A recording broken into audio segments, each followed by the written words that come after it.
ओम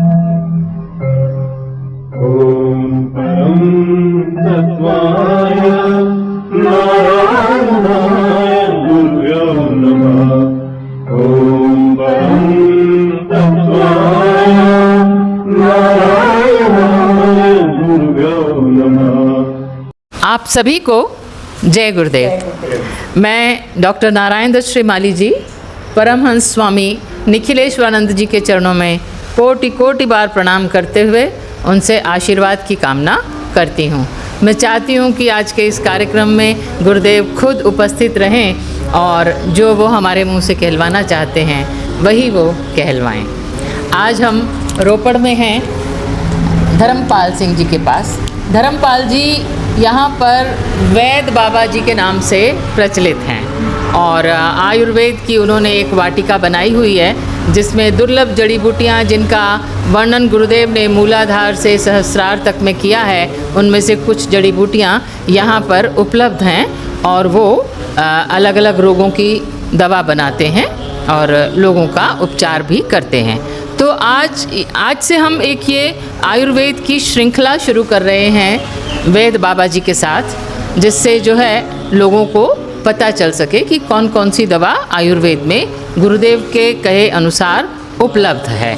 और कुछ जो है मैं उनसे ये भी रिक्वेस्ट करूँगी कि इन जड़ी बूटियों की जानकारी वो सबको दें और इनको दिखाएं भी, इनके बारे में भी बताएं और ये दिखाएं भी लोगों को, ताकि उन्हें पहचान हो सके।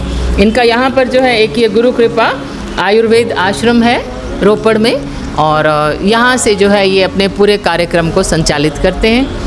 सैटरडे को ये दिल्ली में भी मिलते हैं, तो अगर कोई इनसे मिलना चाहे तो वो दिल्ली में भी मजनू का टीला गुरुद्वारे में मिल सकते हैं। तो पहली बात तो मैं आपसे वैद्य बाबा जी ये पूछना चाहूँगी कि आप आयुर्वेद के क्षेत्र में आए कैसे? सभी गुरु भाई बहनों को जय गुरुदेव। आज बहन दिल्ली से दोनों बहनें आई हैं और हमारे रवि सिंह जी, अमरदीप और बेटा है। हम 6 लोग आज गुरु कृपा आयुर्वेद आश्रम में स्थित जहाँ पे उपस्थित हैं। गुरु जी ने ये आयुर्वेद कब से शुरू हुआ ये तो मेरे को पता नहीं है। कब से शुरू हुआ पर मेरे को पता, जब मैं छोटा सा था तो मेरी माता ने मेरे ना ये यहाँ पे एक गिल्टी सी हो गई थी। वो ना हम लोग गुड़ खा लेते थे बरसात में, तो अचार भी खा लेते थे। आजकल का ज़माना और उस समय में बड़ा अंतर है। तो लोगों के अब तो 3-4 बार दाल सब्जी बनती है, तो उस समय एक आधी बार ही बनती थी। तो दोपहर का जो खाना है अचार के साथ, मक्खन के साथ, लस्सी के साथ, दूध के साथ ही खाया जाता था। अगर कुछ ना मिले, हमारे जैसे लोग बच्चे जब स्कूल से आते थे तो घर में हमारे एक कोठी होती थी, तो उसमें आज की तो फ्रिज है ना, फ्रिज में ख़राब हो जाता है। तो हमारी मिट्टी की कोठी थी जिसमें हम कणक रखते थे, गेहूँ रखते थे। उसमें एक ऐसे परछत्ती सी बनी होती थी, तो उसके अंदर एक बाल्टी में मक्खन होता था। तो हम मक्खन खा लेते थे और साथ में गुड़ भी खा लेते थे। तो मेरे काश में हो गई थी एक रसौड़ी। तो मेरी माता ने सबसे पहले, जो मैं 3-4-5 साल का होगा, चलो 7 साल का लगा लो, तो उस समय मेरी माता ने बोला था ये अश्वगंधा है। अच्छा। इसको अक्सिन बोलते हैं। इसके पत्ते 2-3 तोड़ ले, थोड़ा सा तेल लगा ले, इसको ऐसे सेक लगा ले और बांध ले, रात तक ये खत्म हो जाएगी। तो वो इतनी बड़ी थी, इतनी रह गई थी। तो दूसरे दिन मैंने फिर बांध ली थी और बिल्कुल ठीक हो गया था। मेरी माता मेरी आयुर्वेद की पहली गुरु है और उसने मेरे को अश्वगंधा के बारे में जानकारी दी थी कि इसके पत्ते लगाने के लिए, खाने के लिए और इसकी जड़ खाने के लिए बरती जाती है। तीनों का अपना अपना महत्व है। तो यहाँ से मेरा आयुर्वेद शुरू हुआ। तो आगे ये चलता चलता चलता आज ये इस स्थान पे पहुँच गया। आगे गुरुजी की इच्छा, उन्होंने कहाँ पहुँचाना है। आपके पास यहाँ अश्वगंधा लगा हुआ है? हाँ जी, मेरे पास अश्वगंधा लगा हुआ है, तो मैं उसको भी दिखा दूँगा। तो जो गुरुजी की ये बुक है, हाँ ये बुक है, इसमें से हमारे पास 30-40 जड़ी बूटियाँ हैं। तो गुरुजी ने ये नागफणी के बारे में भी वर्णन किया हुआ है। ये नागफणी है, ब्रह्मी है, उस साइड में थोर लगा हुआ है। नागफणी और थोर एक जैसे होते हैं। नागफणी में पानी निकलता है, थोर में दूध निकलता है। अच्छा। और थोर का दूध जहरीला होता है। एक गुरुजी ने कलिहारी और अग्निशिखा के बारे में बोला है, और चित्र के बारे में बोला है। निर्गुंडी के बाहर लगी हुई है, प्रिंगी लगी हुई है अंदर, ठीक है, बिदारी कंद लगा हुआ है, तेलिया कंद लगा हुआ है, काली हल्दी है, सफ़ेद हल्दी है, सर्पगंधा है। सर्पगंधे को लोग पागल बूटी भी बोलते हैं, ये पागलों की बूटी होती है। ऐसे बहुत सारी जड़ी बूटी जो आम दुनिया के ज्ञान और गुरुजी के ज्ञान में बड़ा जमीन आसमान का अंतर है। गुरुजी ने जो कुछ इसमें बोला है वो उनका ज्ञान था, उस पाए तक कोई व्यक्ति पहुंच नहीं सकता। हम तो एक कण का मात्र भी नहीं है, पर फिर भी हमारे गुरु का ज्ञान है, हम उनसे दीक्षित हैं, आयुर्वेद का काम करते हैं, तो गुरु के पीछे चलने की प्रक्रिया के साथ चलेंगे। ये जो है आपके पास प्लांट्स हैं ये, हाँ जी। ये कौन सा है? ये काली हल्दी का प्लांट है जी। ये काली हल्दी, इसका फायदा क्या है, इसको क्यों रखा? ये काली हल्दी का प्लांट, मैं गया था पंचमढ़ी में, अच्छा, तो एक बाहर से अंग्रेज आया हुआ था, वो इस पर रिसर्च कर रहा था। वो बोलता है इसकी जड़ में से जो गांठ निकलती है ना, उसका तेल निकाला जाए। जहाँ इसका कुछ और विधि भी बता रहा था, क्योंकि वो एक रिसर्च का सब्जेक्ट है। अगर उस विधि से ये किसी को खिलाया जाए, इसकी जड़ का सिस्टम, तो उसका कैंसर ठीक हो जाएगा। अच्छा, ये काली हल्दी है और इसकी जड़ से हाँ गांठ निकलती है, जैसे हल्दी होती है ना, हाँ। इसकी वैसी गांठ निकलती है। अच्छा। और वो कैंसर पे, वैसे भी लोग जो पुराने बुजुर्ग थे वो मानते थे कि ये कैंसर पे काम करती है। इसका और भी कोई लाभ है? हाँ, इसके लाभ हैं। मान लो ये काली हल्दी का पौधा हमारे घर में लगा हुआ है। आजकल हर व्यक्ति को पूछो कैसा है, बस नेगेटिव ऊर्जा है, मन नहीं लगता, मन खुश नहीं है, घर में शांति नहीं है, घर में आनंद नहीं है, घर में ऐसा लगता है जैसे मुर्दे हनीशाई हो। तो ये पौधा घर में गमले में लगाने से, घर के गेट के पास लगाने से, ये नेगेटिव ऊर्जा को कम करता है, हाँ ऑब्जॉर्व करता है। और अगर किसी के घर में ये लगा हुआ हो तो इसको बार बार किसी को हाथ मत लगाने दे। और ऐसा नहीं बताना हर बंदे को ये काली हल्दी है, ये काली हल्दी है, तो ये सूख जाता है। अच्छा, ठीक है, पूजा के भी काम। ये पूजा के काम आता है। मैंने एक माला बनाई थी 21 दानों की, मैं आपको काली हल्दी का इसकी गांठ भी दिखा दूंगा, मेरे यहाँ पे शायद पड़ी हो, तो मैं उसकी माला गल में पहनता था। मेरी कोई पुरानी फोटो होगी उसमें, क्योंकि मेरे को मन था कि मैं इसकी माला पहनूं, तो फिर मैं माला पहनता था इसकी। गुरुजी ने भी कई साधनाओं में काली हल्दी की माला लिखी थी, हाँ। लेकिन ये अवेलेबल नहीं होती थी, तो वो काली हकीक माला हाँ, देते थे। वो देखो, ये हल्दी की गांठ महंगी होती है, एक खंडित नहीं होनी चाहिए। अक्सर क्या होता है कि जब हम किसी से काली हल्दी लेने जाते हैं ना, वो खंडित रहती है। इसकी क्या होती है, कोई तो गांठ इतनी सी होती है, कोई इतनी बड़ी होती है, तो फिर वो महंगी होने की वजह से लोग इतने पैसे नहीं भरते। ठीक है, हमारे पास तो जो सैकड़े पौधे हैं, तो हमें तो इसकी महंगी सस्ती का मतलब नहीं। सबसे पहले हमने अपने पर यूज़ की कि काली हल्दी की माला खुद डाल कर देख लेते हैं। वो काली हल्दी की माला पहनने से फिर क्या हुआ? जो मेरा ध्यान था वो केंद्रित रहता था, मेरे चेहरे पे तेज उभरा। अच्छा। ये वैसे भी अगर इसका उपटन बनाकर चेहरे पे लगाएंगे ना, तो बड़ा रंग निखरता है। और काली को इसका तिलक लगाया जाता है, काली माँ को इसका तिलक लगाया जाता है। अगर कोई बंदा साधना में इसके पाउडर का तिलक लगाता है तो उसका वशीकरण समूह वैसे ही जागृत हो जाता है। तो बहुत ही यूजफुल। हाँ, ये बड़ी यूजफुल है घर में लगाने में, इसकी जड़ यूज करने में। आगे करके और पीछे लगाना चाहिए, बार बार लोगों को दिखाना नहीं चाहिए। तो जिनके घर में पैसा नहीं रुकता, बार बार कोई बाधा आती है, जहाँ कोई और परेशानी रहती है, काली हल्दी उसमें बहुत श्रेष्ठ आयुर्वेद का पौधा है। और ये तांत्रिक पौधा है। इसमें तंत्र की हाँ, ये तंत्र की शक्ति है।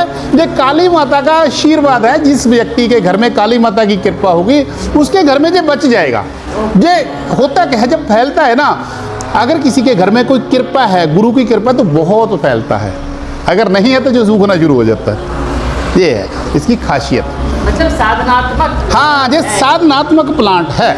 हाँ, इसके साथ में एक और बात बताता हूँ। ये रही ब्रह्मी। जितने लोग साधना करते हैं, आप मार्केट में जाओ, आपको क्विंटलों के हिसाब से ब्रह्मी मिल जाएगी, पर वो ब्रह्मी नहीं होती। अगर आप एक कनाल से ब्रह्मी इकट्ठी करोगे तो 2 किलो नहीं इकट्ठी होगी, हमें 100 रुपये किलो मिलती है। अगर मेरे से किसी ने खरीदनी हो तो मैं 5,000 रुपये किलो बिना दूँ, क्योंकि मेरे पास 5,000 में किलो निकलेगी नहीं। जब निकलेगी नहीं ना, हमें ब्रह्मी के नाम पे क्या दिया जाता है, ये गुरुजी जाने सच क्या है झूठ क्या है। अगर ओरिजिनल है तो ऐसे इसका पत्ता पत्ता इकट्ठा करना होगा, तो ये फिर आधा चम्मच ही रिजल्ट दे देगा। जो बंदे डिप्रेशन में हैं या जिनका दिमाग खराब रहता है, जो सिर्फ लड़ते हैं, जो घूमता रहता है ऐसे ऐसे कर दूंगा, ऐसे कर दूंगा, ऐसे कर दूंगा, अगर इसका आधा चम्मच किसी को सुबह उठती सार खाली पेट में पानी से दे दिया जाए तो उसकी सारी नेगेटिव ऊर्जा वैसी उड़ जाती है। ये ऐसा पौधा है। ये वेद बाबा जी, एक मेरा प्रश्न है। हाँ जी। आजकल जो हमारी यंग जनरेशन है वो एडिक्शन की तरफ, नशे की तरफ बहुत ज़्यादा जा रही है। क्या हमारे प्लांट्स में कोई ऐसा भी पौधा है जो उनकी इस समस्या को दूर कर सके? क्योंकि गुरुदेव ने भी इस मामले में बहुत बार बोला है कि जब गोवा के बीच पर ये लोग शराबें पीकर नशे करके पड़े होंगे तो मेरे शिष्यों की उनको ज़रूरत पड़ेगी। हाँ, जो युवकों की गति चल रही है, आप देख लें कि 4 साल बाद वे कैसे बनेंगे, उस समय आपकी जरूरत पड़ेगी। उस अंधकार में रोशनी फैलाने वाले सबसे आगे खड़े होंगे तो फिर आप खड़े होंगे और कोई दूसरे खड़े नहीं होंगे। उस नई पीढ़ी को, उस शताब्दी को, उसको समझाने के लिए, उसको ज्ञान और चेतना देने के लिए, जहां दिग्भ्रमित हो जाएंगे, जहां भटकेंगे, जहां गोवा के समुद्र के किनारे पड़े पड़े शराब और सिगरेट पी करके अपने आप को बर्बाद करते होंगे, जहां शराब के माध्यम से अपने शरीर को खोखला कर रहे होंगे, उस समय उनकी आंख आपकी तरफ उठेगी, चारों तरफ दौड़ेगी। कौन हमें ज्ञान दे सकता है, चेतना दे सकता है, कौन हमें इस रास्ते से हटा करके सही रास्ते पर गतिशील कर सकता है। और 21 शताब्दी के, उस नई शताब्दी के आप नायक बनेंगे, आप महानायक बनेंगे। प्रत्येक व्यक्ति आपको याद करेगा। इसमें जो सर्पगंधा है वो जो दिमाग में लोगों को जो नशा करता है ना, उसका दिमाग एक चीज पे केंद्र रहता है कि मेरा नशा, मेरा नशा, मैं। ठीक है, वो इसमें सर्पगंधा, ये ब्रह्मी, कुचड़ा, ठीक है, ऐसे बहुत सारे सामान हैं जो अगर किसी विधि विधान से, वैदिक प्रक्रिया से तैयार किए जाएं तो उनकी तोड़ खत्म हो जाती है। जो बंदे का मन बार बार भटकता है, मैं खाऊंगा, मैं खाऊंगा, मैं खाऊंगा, वो बंद हो जाता है। ये दिमाग को ठंडा करती है। और जो कुचड़ा है वो दिमाग के सेलों को चार्ज करता है। हमारे पास एक पीने की दवा होती है, हम लोग उसको दे देते हैं, उसके अंदर जितना विषैला तत्व होता है वो लैट्रिन रस से बाहर निकल जाता है, तो उसको तोड़ नहीं लगती। तो गुरुजी ने जो बोला है वो सच है। गुरुजी के शिष्य वहाँ पे आकर भी उनकी मदद करते। एक मैं आपसे रिक्वेस्ट भी करूँगी कि अब की बार जब आप दिल्ली आएँ तो वो जो नशे वाली दवा है, छुटाने वाली, वो आप थोड़ी सी लेकर आएँ अपने साथ, ताकि हम लोग आसपास जो लोगों को बात करते हैं, उनकी समस्या होती है, तो हम गाइड कर सकें कि आप वहाँ चले जाओ, आपको मेडिसिन मिल जाएगी। ये आप मेरी रिक्वेस्ट को मानकर वो थोड़ा सा बनाकर लिक्विड लाइएगा, ठीक है। और फिर अब हम आते हैं इधर नागफनी की तरफ। ठीक है। हाँ, इसके क्या यूजेस हैं, मेडिसिनल यूज़ क्या है और कहाँ इसको आप कैसे इस्तेमाल करते हैं? गुरुजी की इस बुक में ये पौधे का वर्णन है। ये 5 फुट तक ऊंचा हो जाता है। हो जाता है। हमने इसको गमले में इसलिए लगाया है क्योंकि हमें बार बार ये दिखाना पड़ता है। बहुत सारे लोग इसकी फ़ोटो मांगते हैं, देखते हैं। क्या होता है कि सर्दी के बाद जब सर्दी थोड़ी कम होती है ना, तो इसको फल लगते हैं। गोल गोल, हाँ, इतने इतने बड़े लगते हैं लाल वो। लाल से। हाँ। पहले वो हरे होते हैं, फिर लाल हो जाते हैं। आप उसका छिलका उतारो, जैसे कुल्फी चूसते हैं ना वैसे चूसो, आपके बोले लाल हो जाएंगे, दांत लाल हो जाएंगे, जीभ लाल हो जाएगी। कुछ लोग आपको काट कर देते हैं, वो अंदर से जैसे ड्रैगन फ्रूट के बीज निकलते हैं ना, वो ऐसे होते हैं, उसको भी खा लेना है। ये सुपर फूड है। इसमें कैल्शियम क्या, मिनरल क्या, विटामिन क्या, सब कुछ है जहर, पर जो फल देती है वो अमृत जैसा देती है। इसके कांटे अगर किसी को देखो, एक बात, लोग सच नहीं बोलते, झूठ बोलते हैं। बहुत सारी वीडियो आपको यूट्यूब पे, फेसबुक पे मिलेगी, फायदा बताते हैं, नुकसान नहीं बताते। इसको खाली पेट नहीं लेना। अगर आपको जो फल मिल जाए इसका छिलका उतारो, उसको चूसो या काट कर खा लो। इसको खाली पेट नहीं लेना। नंबर 2 पे अगर इसका कांटा लग जाए बरसात में, इन दिनों में अगर इसका कांटा लग जाए तो कांटा आगे चलता है। अच्छा वो किसी नस में चला जाएगा, अंदर पंक्चर कर देगा। अच्छा, खतरनाक मामला है। जहरीला है ये। ऐसा नहीं है कि जैसे ये तो विश्व कन्या है, जो राजे ने पाली है उसके लिए बहुत अच्छी है, जो बिना मतलब से इसके साथ पंगा लेगा उसके लिए जहरीली है। पर अगर जानकारी है तब ये बंदे के सारे मिनरल्स, सारे विटामिन, सारी कमजोरी, आरबीसी कम है, कैंसर हो रहा है, ब्लड प्रेशर में प्रॉब्लम है, खून नहीं बढ़ता, शरीर थका थका रहता है, टूटा हुआ रहता है, तो इसका फल सब जगह अलग अलग तरीके से खाने का विधान है। तो ये सारा कुछ करेगा। नंबर 2 पे ये तो हो गया नागफणी। ये है थोर। ये थोर क्या करती है जी? इसके पत्ते तोड़ो, सेक लगाओ आग पे, ऐसे ऐसे निचोड़ो, पानी निकलेगा। किसी भी बच्चे के मुंह में डाल दो या किसी चीज़ में डाल दो, शक्कर में डाल दो, चीनी में डाल के उसको चसा दो, तो अगर उसको ठंड लग गई, नमूनिया हो गया, तो उसके अंदर जाएगा जितनी बलगम है सारी उल्टी के जरिए बाहर। तो दोबारा खिलाओगे तो उसका नमूनिया भी इसी से ठीक हो जाएगा। जो इसका दूध है, आप इसको अभी अभी देखो, ये है, मैंने इसको लगा दिया, ये देखो ये कांटा लग गया मेरे, ठीक है, ये मैंने इसको तोड़ा, ये दूध निकला है। तो जो ये दूध है ना, जिन बहनों को, बेटियों की डेट बंद हो जाती है, जिनका शरीर गर्म नहीं रहता, तो उनको अगर ये विधि विधान से इसकी दवाई बना कर दी जाए, या वो पीजीआई वालों ने अगर किसी ने जवाब दे दिया, ये उस पे भी काम कर जाती है। ये दुर्लभ जड़ी बूटियाँ हैं और बहुत सारा काम करती हैं। जो बंदा नहीं सोचता ये वहाँ तक चली जाती हैं। इनका कोई साइड इफेक्ट नहीं है, पर ये जहरीली है, बिना वैद्य के परमिशन के नहीं ली जाती। ऐसा नहीं है कि आपका जी करा तो मैंने खा लिया, आपका जी करा मैंने इसके कांटे उठा दिए, आपका जी कर जाकर हाथ पकड़ लिया। अगर मेरे ये एक इस जगह पे ना मेरे गुम्बद बना हुआ था, तो ये मतलब जैसे कटोरी बन जाती है, मैंने बरसात में इसका दूध निकाल रहा था। ये दूध बड़ा काम का है, जिनके बाल जड़ जाते हैं उस पर भी काम आता है। तो मैं जाकर दूध निकाल रहा था, मेरे कांटा लग गया, तो कांटा बहुत दर्द किया, पस भी निकाल दी। 2 साल तक इतनी बड़ी रसौली पड़ी रही यहाँ पे। ये जहरीला है, ठीक है, ये इसके साइड इफेक्ट हैं लेडीज प्रॉब्लम पे, बाल जड़ने पे, ठीक है, और किसी को ठंड लगती है, किसी को निमोनिया हो गया, उस पे ये काम करेगा। उसके लिए ये लाजवाब औषधि है। और एक ये और भी प्लांट है, ये पत्थर चट्टा है जी। पत्थर चट्टा, हाँ, इसको पत्थर चट्ट बोलते हैं। और बहुत सारे लोगों ने वीडियो सुनी होगी, लोगों की पोस्टें देखी होंगी कि पत्थर चट्टा जो है वो पथरी के लिए काम आता है। इसका शरबत बनाकर यूज़ किया जा सकता है, इसके सुबह शाम पत्ता खाया जा सकता है। तो इसमें एक नमक निकलता है, वो नमक पथरी को खोरने का काम करता है। अच्छा अच्छा अच्छा। इसके में एक जब आप खाओगे ना तो आपको थोड़ा सा इसका नमकीन सा स्वाद महसूस होगा। इसमें एक ऐसा नमक है जो पथरी को, जो चूना बनता है, कैल्शियम को आगे चलाने का काम करता है। ठीक है, तो हर व्यक्ति को कभी ना कभी ये पत्थर चट्टा खा लेना चाहिए। जिनके घुटने का दर्द करते हैं, जो लोगों तो मेरे ये हाथ ऐसे मुड़ते नहीं हैं, यहाँ पे मेरी गांठें मजबूत हो गई हैं, ये सब यूरिक एसिड वगैरह, हाँ, ये सारा ये आगे चला देता है उसको।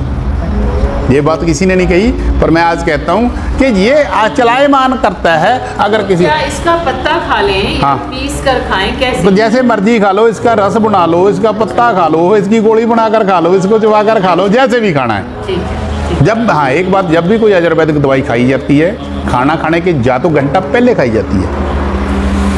जो जहरीली चीज़ें हैं वो खाना खाने के बाद खाई जाती हैं, या फिर खाना खाने के 1.5 घंटा बाद।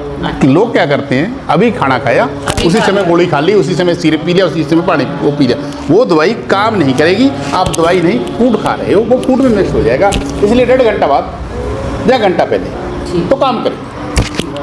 अच्छा, ये पत्थर चट को कैसे कब खाना चाहिए? खाली पेट या- इसको खाली पेट खा सकते खाली हैं। पेट। ये जहरीला नहीं है, ये नागमणि जहरीली है, ये जहरीला है। ये दोनों चीज़ें खाली पेट नहीं खानी, ये खराब करती है।